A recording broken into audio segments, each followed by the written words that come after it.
Hello students, शिक्षा coaching classes के YouTube channel में मैं आपका स्वागत करती हूँ। आइए स्टूडेंट्स, आज हम क्लास 12 सब्जेक्ट केमिस्ट्री के मोस्ट आईएमपी क्वेश्चन को देखते हैं, जो बोर्ड एग्ज़ाम 2020-21 की दृष्टि से बहुत ही महत्वपूर्ण है। तो आइए स्टूडेंट्स, आज हम स्टार्ट करते हैं केमिस्ट्री का यूनिट 8 DEMF ब्लॉक के तत्वों के अति महत्वपूर्ण प्रश्नों का सीरीज़।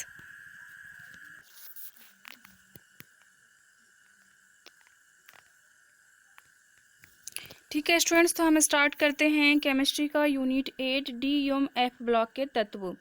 देखिए, DEMF ब्लॉक के तत्वों से जो है ये 1 नंबर का एक प्रश्न आने वाला है और 3 नंबर का एक प्रश्न आने वाला है। ठीक है, यहाँ पे 4 अंक लिखा है स्टूडेंट्स, यहाँ 4 की जगह 3 है। तो आपको ध्यान रखना है कि ब्लूप्रिंट के अकॉर्डिंग यहाँ पे 1 नंबर का एक प्रश्न और 3 नंबर का एक प्रश्न आने वाला है। तो 3 नंबर के प्रश्न जनरली बहुत छोटे होते हैं। देखिए, 3 नंबर के प्रश्नों में यहाँ पे जो है बहुत व्यवहारिक प्रश्न पूछे जाते हैं। जैसे पहला प्रश्न है, लेंथेनाइट संकुचन क्या है, लेंथेनाइट संकुचन के प्रभाव क्या होंगे। मतलब यहाँ पे लेंथेनाइट संकुचन की परिभाषा और उसके प्रभाव की परिभाषा देना है। ठीक है, उसके बाद में है डी ब्लॉक एवं एफ ब्लॉक के तत्वों में अंतर। आप 3 नंबर का है तो 3 अंतर लिख सकते हो। इस तरह के सरल प्रश्न पूछे जाते हैं इस यूनिट से। ठीक है, लेंथेनाइड और एक्टिनाइड में अंतर, ये भी क्वेश्चन बहुत ही महत्वपूर्ण है 2020-21 की दृष्टि से 3 नंबर में। अब हम आते हैं क्वेश्चन टिप्पणी लिखिए। देखिए, पिछले एग्ज़ाम के रिकॉर्ड है कि इस यूनिट से जो है वो इस तरह के प्रश्न ज़्यादा पूछे गए हैं। जैसे संक्रमण तत्व परिवर्ती संयोजकता प्रदर्शित करते हैं क्यों, संक्रमण धातुएं आसानी से मिश्र धातु बना लेती है क्यों, संक्रमण धातुओं में संकुल यौगिक बनाने की प्रवृत्ति होती है क्यों, F2+ आयन की त्रिज्या Mn2+ आयन की त्रिज्या से कम होती है क्यों, संक्रमण धातु और उनके यौगिक अनुचंबकीय व्यवहार दर्शाते हैं क्यों।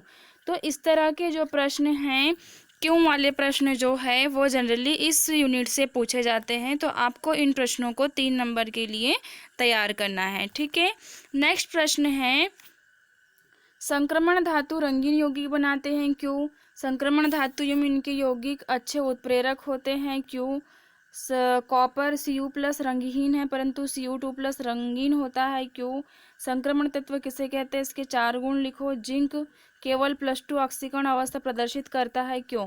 तो देखिए, ये क्यों वाले जो प्रश्न है ना, ये 10 प्रश्न हैं ये, और ये 10 वाले में से कोई ना कोई एक क्यों वाला प्रश्न जो है वो एग्ज़ाम में पूछा जाएगा।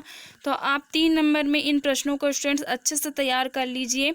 अगर कोई प्रश्न यहाँ से आपको नहीं बनता है, कोई प्रश्न के उत्तर अगर आपको नहीं मिलते हैं, तो आप मुझे कमेंट करके पूछ सकते हो। मैं इनके सॉल्यूशन आपको सॉल्यूशन आपको हल करके एक वीडियो बना दूंगी। ठीक है, तो इस तरह से स्टूडेंट्स ये यूनिट 8 के अति महत्वपूर्ण प्रश्नों का सीरीज़ है। बहुत ही अच्छा यूनिट है ये। डी ब्लॉक एवं एफ ब्लॉक के तत्वों से संबंधित जितनी भी विशेषताएं हैं आप उनको अच्छे से याद कर लीजिए।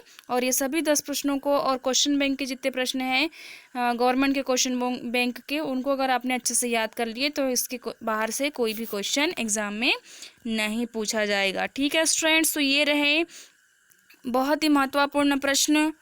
तो आइए अब मैं मिलती हूँ आपको यूनिट 9 के अति महत्वपूर्ण प्रश्नों की सीरीज़ को लेकर। तब तक के लिए स्टूडेंट्स बाय बाय।